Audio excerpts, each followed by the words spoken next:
Oke, nah pertanyaan selanjutnya mungkin gini, Hmm. ketika Jesslyn menghadapi perpindahan role, pasti ada harus ada yang dipelajari terlebih dahulu Nah, dong.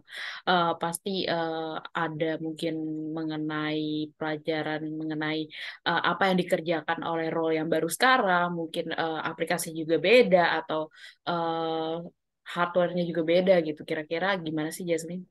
iya, oke. Jadi aku tuh sebenarnya pas sebelum pindah jadi PM, aku sempat di trial dulu sebulan. Kayak gimana sih cara misalnya kita raise request ke regional kita atau misalnya gimana caranya kita buat satu feature request yang isinya tuh oh backgroundnya tuh kita pengen bikin feature ini karena apa gitu. Terus bisnis objektifnya itu apa gitu. Nah, tapi sebenarnya tuh karena aku selama setahun terakhir ini aku juga jadi QA kan di tim produk, jadi sebenarnya tuh untuk flow-flow yang gitu sebenarnya kurang lebih aku udah tahu gitu. Cuma mungkin lebih ke deep-nya dari sisi PM-nya itu yang belum benar-benar tahu lah ya. Makanya tuh pas kemarin di trial sebulan itu benar-benar dicobain, dikasih tahu semua materi, dikasih dokumen, disuruh resapi lah, resapi dari diri sendiri, baca, apapun yang bisa dibaca, dibaca gitu.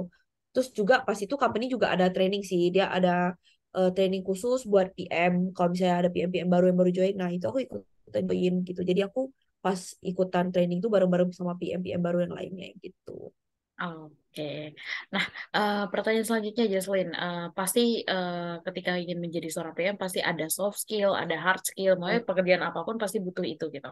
Kalau boleh tahu nih, khusus untuk menjadi seorang PM, butuh apa aja nih soft skill dan hard skillnya? oke, paling aku dari sisi hard skill dulu ya. Karena aku mostly-nya BPM kan jadi sebenarnya aku nggak terlalu into ke technical things. Tapi kalau misalnya teman-teman aku yang aku tahu dan yang aku baca, kalau misalnya kita benar-benar relate banget dengan technical, kita pertama harus ngerti cara baca data lah. Kayak grafiknya itu bagaimana cara bacanya, cara nge-maintain cara baca G2N, cara baca matriksnya, grafik-grafik yang terkait dengan data kita sehari-harinya gitu lah. Misalnya dari sekian banyak user, eh, sebagian user ini yang paling berpotensi menghasilkan uang lah buat kita misalnya gitu. Kemudian juga kita harus ngerti back end. Dari back end kan berarti dari segi sisi database, dari segi API respon begitu kan. Nah, kalau untuk yang gitu aku masih bisa karena kan dulu aku bekas engineer juga jadi aku masih lumayan ngerti. Terus paling kalau untuk front end atau UI ya itu lebih ke biasa lah ya. Mungkin semua orang juga ngerti lah ya front end UI tinggal yang penting kita niat explore aja gitu gimana sih flow dari perpindahan page ke page-nya gitu. Itu I think dari sisi hard skill-nya. Nah, kalau dari sisi soft skill tuh sebenarnya tuh yang paling pertama itu critical thinking. Pas jadi PM tuh wajib banget eh, harus bisa critical thinking. Why? Karena kita tuh bikin feature tuh bukan yang kayak sembarangan kayak ya aku mau bikin feature A nih.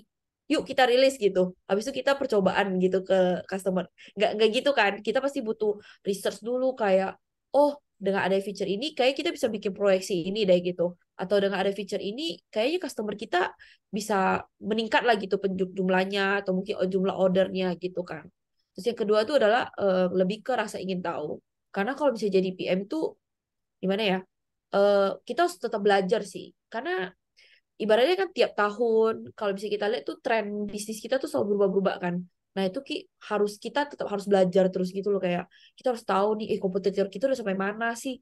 Terus dunia ini sekarang fokusnya apa sih gitu. Misalnya kayak kalau misalnya kita ngomongin kayak company-company yang fokusnya ke saham atau ke reksadana, pasti mereka berusaha terus mencari tahu kayak ekonomi masa depan gimana sih gitu. Atau nggak bikin tools-tools yang bisa membantu lah setidaknya pekerjaan atau mungkin bisa membantu user-user supaya lebih gampang lagi bisa belanja saham kayak gitu kan. Paling itu sih kalau untuk soft skill sama hard skill. Oke. Nah, kalau gue tahu nih Jaslyn, benefit apa sih yang Jaslyn dapetin gitu ketika dengan adanya perubahan ini gitu? Hmm. Kalau benefit itu hmm, mungkin lebih challenge ya. Karena dulu aku sempat pas jadi KIA aku sempat bosan. Karena menurut aku Hmm. tuh lebih kayak kadang tuh habis bikin test case aku ngetes, habis ngetes aku sign off, terus aku live testing. Jadi aku agak bosan dengan flow itu. Nah, kalau bisa jadi PM tuh menurut aku tuh challenge-nya banyak banget. Karena karena kan untuk sekarang tuh aku pegang beberapa jenis ya gitu. Bahkan aku ada pegang kayak sejenis algonya gitu dan order flow-nya gitu. Jadi menurut aku setiap harinya tuh aku tuh sih dapat pertanyaan berbeda-beda gitu loh. Jadi kayak hari ini tadi pagi ngomongin apa, siang ngomongin apa gitu. Jadi kayak kita tuh diajak berpikir terus lah kayak untuk strategi-strategi lainnya gitu. Terus juga eh, paling berasa banget itu di aku adalah communication skill aku juga. Itu berasa banget karena mungkin karena dulu aku nggak terlalu banyak ngobrol ya. Paling aku cuma ngobrol sama PM aku kan kayak aku nge-report bisa ada bug nih atau bisa ada requirement yang kurang jelas gitu. Tapi kalau sekarang kan aku yang menjadi orang terdepannya gitu loh untuk stakeholder aku dan juga aku yang menjadi orang terdepan untuk tim developmentnya gitu kan. Dan jadi paling berasa banget sih di communication skill terutama kayak bikin alignment kayak antara stakeholder dengan yang lain kayak apa sih yang mereka inginin gitu kadang kita juga harus bisa mikir kan kayak gak semua keinginan stakeholder tuh bisa kita penuhin gitu loh karena kan kadang stakeholder kita mungkin ada beberapa stakeholder yang emang udah prepare data ya kalau udah prepare data supporting data terus mereka request feature itu mah oke banget kita pasti bisa banget pakai data itu jadi pendukung tapi kadang ada beberapa stakeholder yang lebih mikir kayak dari perspektifnya dia aja gitu loh. Jadi dia kayak lumayan subjektif kayak kayaknya menurut aku ini oke deh kalau dipunya gitu. Tapi sebenarnya nggak ada basicnya, nggak ada basis datanya gitu. Nah yang kayak gitu itu tuh dari kita sebagai PM tuh kita harus bisa push back gitu kayak coba dong ini tolong di provide dulu gitu loh misalnya datanya, proyeksinya gitu. Nah di situ sih yang aku lumayan belajar banyak banget. Jadi kayak dan menurut aku tuh itu nggak bisa didapetin pas aku jadi QA gitu loh dibanding aku sekarang jadi PM Oke. gitu sih. Berarti ketika jadi PM banyak tantangan tersendiri ya. Jadi kayak gimana tahu gitu diri kita batasnya sampai mana. Terus-terusan coba untuk tahu nih kemampuan kita juga sampai mana gitu. Oke, terakhir ini paling kita gini aja Jesslyn. Mungkin teman-teman Binusian di sini mungkin ada yang tertarik jadi PM gitu. Mungkin teman-teman juga masih berkuliah gitu. Kalau boleh tahu nih Jesslyn, dari Jesslyn kira-kira boleh nggak sih kasih kesan pesan gitu buat teman-teman Binusian semuanya? Pesan-pesan ya. Paling dari aku sih selalu semangat. Oi. Selalu semangat. Status juga pertahankan IPK kalau bisa tuh di atas 3. Kenapa? Karena ibaratnya tuh IPK kita itu paspor lah ya buat kita masuk ke dunia kerja gitu. Jadi kayak setidaknya kita udah ke filter nih pertama kali gitu. Jadi kita tinggal perlu prepare diri kita lah buat interview sama skill-skill kita gitu.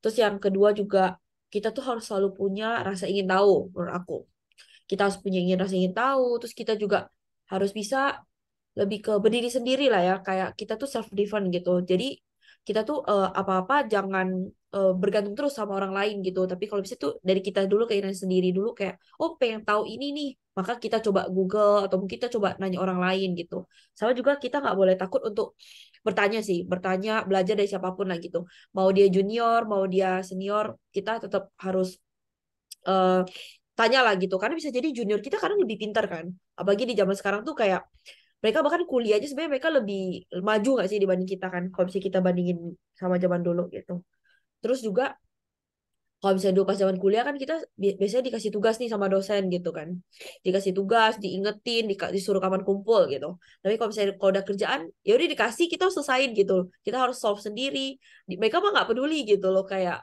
lu bisa solve dengan cara apapun gitu yang penting kerjaan lu selesai kerjaannya benar dan tepat waktu kan kayak gitu paling itu sih dan aku tetap ya jangan takut untuk explore lah bisa coba dulu bisa jadi QA siapa tahu suka gitu atau nggak tiba-tiba mau coba jadi PM siapa tahu juga suka gitu kan paling deh aku itu sih Mon. Oke, thank you. Jadi sebenarnya pekerjaan apapun yang penting dijalanin dulu, karena kan kalau mahasiswa baru terjun kan belum tahu ya kerjaan apa yang mungkin cocok buat dirinya. Jadi coba coba tantangan dulu, coba siap mau belajar dulu, siap mau coba-coba dulu gitu ya. Bener banget. Oke, paling video profile kali ini cukup sampai sini ya, Jesslyn. Thank you buat waktunya, udah ngeluarin waktunya buat kita, udah sharing-sharing sama kita. Mungkin itu aja. Sampai ketemu di video profile selanjutnya. Thank you. Bye bye Moni, thank Bye you. bye.